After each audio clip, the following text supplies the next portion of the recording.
It's the GITA Interviews, the premier global IT solution podcast, where we talk to the CEOs and business leaders who are growing their companies through global partnerships. I'm your host, Emery Geosits, the Executive Director of the Global IT Alliance. Hi, and welcome to GITA Interviews. Today, I'm honored to be joined from Compugen Canada by Terry Mirza, the Vice President of Compugen. Terry, how are you? Doing good, Emery. How are you doing? Good. Great to see you. Thanks for taking the time to join us. These interviews that we've been doing have gone very well. We're very excited to have Compugen back on board with the Global IT Alliance, and I think that's a great place for us to start. So welcome back to the Alliance officially, and it's been a couple of years. So if you wouldn't mind, kind of walk us through a little bit about what's been the evolution of Compugen over the past 3 or 4 years. Yeah, thanks a lot, Emery. Great question. The last number of years have been really exciting.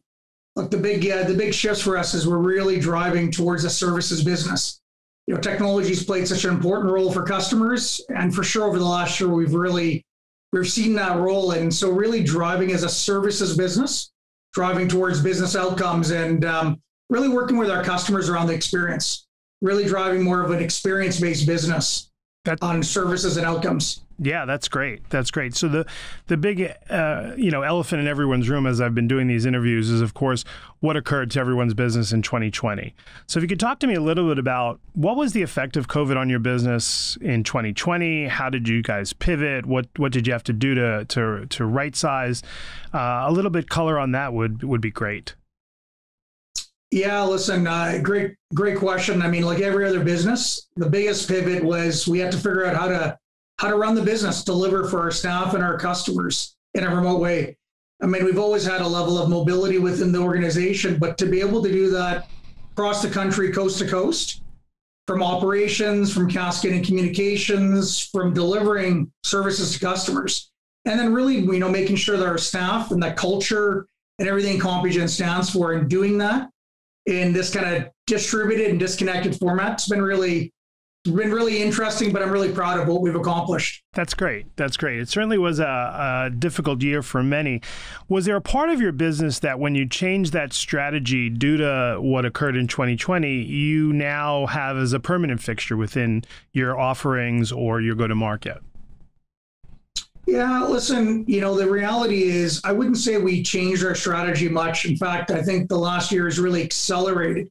I talked about this move towards services. In our portfolio, we've been talking a number of years about what's happening in the modern workspace, how are work styles shifting, and how are customers and employees connecting in a different real estate format. And the last year has really just accelerated that.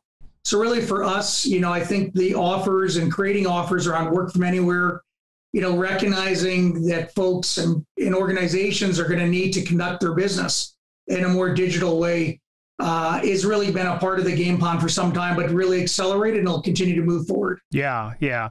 That pivot was interesting for sure. And now here we are, we're in 2021. What we hear is hyper growth in a lot of IT and those kind of things. How's it playing out so far for Compugen this year? Yeah, look, it's playing out really well. I'm really proud. We did a lot of things in 2020 to really increase the general hygiene of the business. We strengthen our organizational health, working together in these new formats. And for 2021, as customers are returning, as organizations have pivoted to their own new services, how they'll deliver consumer interactions online or deliver literacy or healthcare in a different format, our business is really well positioned for growth. So I think the real key thing for us as we finish 2021 is, how do we continue to move the organization forward in a responsible way, so that we take into consideration the speed at which we can make changes within a business that's been around a while, but also help accelerate. And I think, we've seen that acceleration. We're seeing the ability to have a really tremendous year, but, things are all about being adaptive, Emery. And then month by month, I think you really have to be listening to your staff, listening to customers, that you continue to adapt. So I think if we can continue to do that and move with the volatile changes that we're all seeing, I think technology is really well positioned alongside our services for sure to help customers out. For sure. I've had the great opportunity to work closely with your organization. And one of the things that I'd love for you to expound on is the offers that you are presenting to your Canadian customers. What are the things that you're thriving on and they're thriving on that Compugen's offering that might be differentiators not only for you guys in Canada, but for our partners globally? Yeah, look, I think the key things that I'm seeing right now are no one can do it all by themselves. And so there's just so much work, particularly with this pivot of taking back office IT and make it a capability that is core to the business for digital, for data, for work, and then in turn for our customers. And so the area of managed services, delivering things as a service extension, as a trusted partner, as an outcome. Specific to the offers, the way that translates in this modern workspace is things like work from anywhere. How can we provide that to customers around their different work styles, provided as a service? Look, the other big reality is people are moving to the cloud. Organizations need that adaptive agility. And so we're doing a lot of stuff with our cloud play and moving organizations into the cloud, recognizing that their workloads are still on premise, but in that movement to the cloud, they need to be migrated very quickly and then secured appropriately. For sure. That's it's kind of one of the things that when we talked about cloud, I remember I was talking to some of the other CEOs. I remember how often we try to migrate our customers to the cloud and how resistant they were. And it's amazing what a pandemic will do for moving customers to the cloud, right? So that certainly was all of our experiences in 2021. What you hear in the industry right now, as you're well aware of, you're very in touch with our industry. What you're hearing is the supply chain situation, whether it's screens or chips and everything else. How, one, in Canada, are they dealing with this? And more specifically, what is Compugen? What do you see coming down the road when it comes to the supply chain issue? Yeah, listen, no different in Canada than everywhere else in the world. Componentry shortage. And look, it's beyond just the tech industry. There's shortages all across all supply chains. And look, increasing expenses.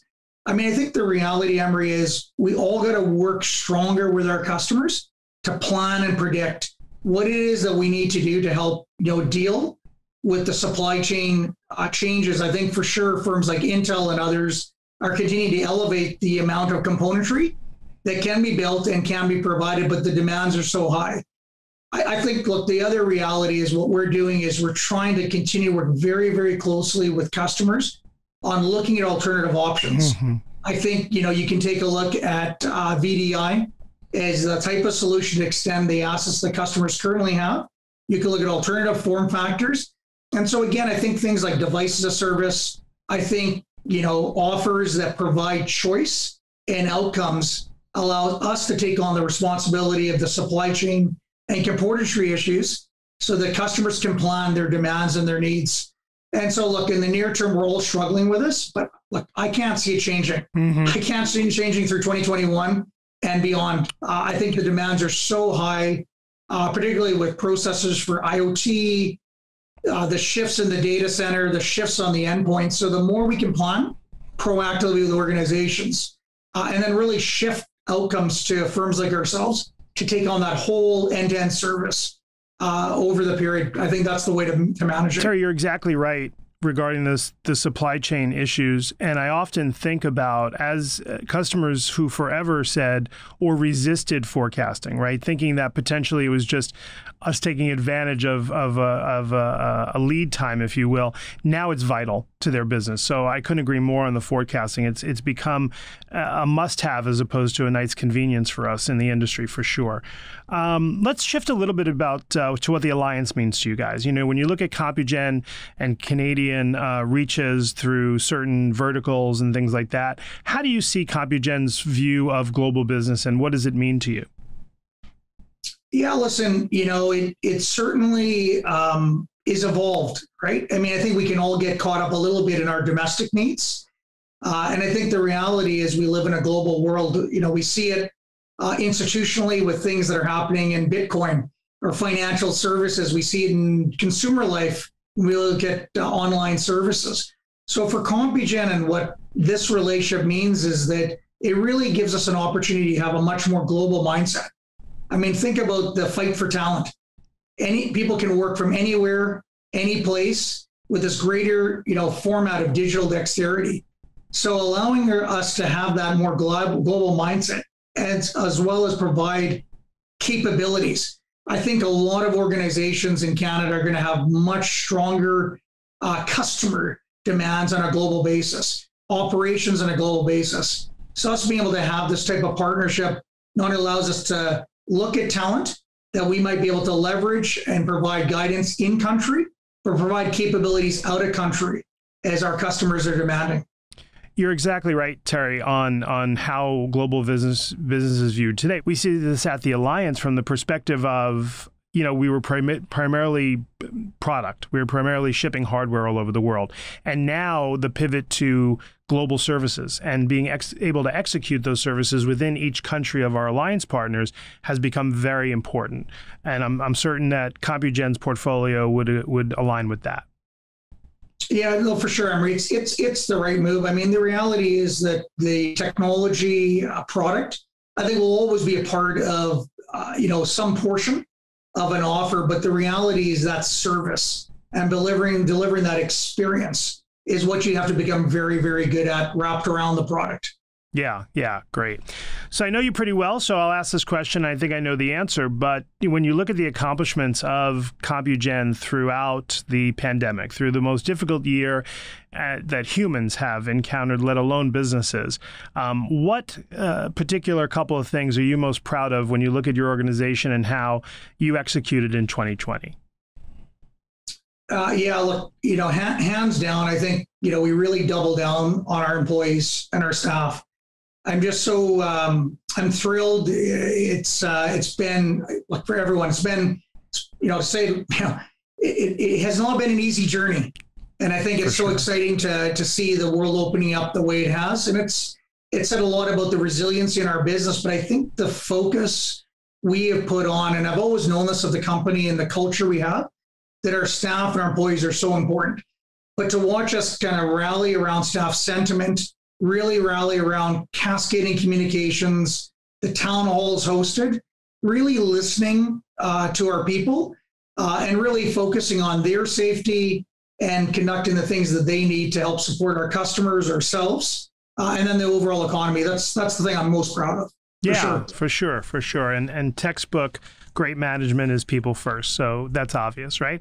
So the last question that when I do these interviews, I kind of save it for last because I think it goes to the heart of the leadership of any organization and the personal viewpoint of the leaders of the Global IT Alliance. So my surprise question, if you will, is when the world opens up, and I know Canada is very close to that coming, what are you most looking forward to, whether it's personal or professional or a combination of both? What is it that you most look forward to once you're able to come out of any sort of lockdown? Yeah, look, for me, I think the reality is people. I think, as much as we'd explored for some time as humanity and look, even as a business, is what is the role of video? And how can that be a part of business? And it'll always be around. But I think seeing you and meeting you in person and see that three-dimensional shape, I'm really looking forward to it. I mean, I sort of laugh and hear us comment to people. I just want to know if you have legs. For sure. It's one of the things. But I think for sure we've learned that, and I certainly have learned this about myself. I've always enjoyed engaging, seeing people shaking their hands and really having that human connection. And I've always questioned, is there a different way or a better way to do it with the leveraging of things like video? And I think for sure there's a role to play there, but I don't think anything will ever replace what we can do in person and the types of trusts and relationships we can build. So both on a personal front, I'm looking forward to seeing family and seeing them in person and seeing them in three-dimensional. Right. But I look forward to shaking hands with our customers, with our staff, and really letting them know in person that what they've done has mattered. And we've learned so much about what we can do together moving forward. So I'm excited about that. For sure. The world returns to a hug, for sure. Well, Terry, thanks so much for joining me today. I appreciate you. I appreciate the team at Compugen. That's this episode of the GITA Interviews. Look forward to seeing you soon, and check us out on LinkedIn. Have a great day. Thank you for listening to the GITA Interviews. To find out more about the Global IT Alliance, please visit www.gita.com or follow us for more great interviews.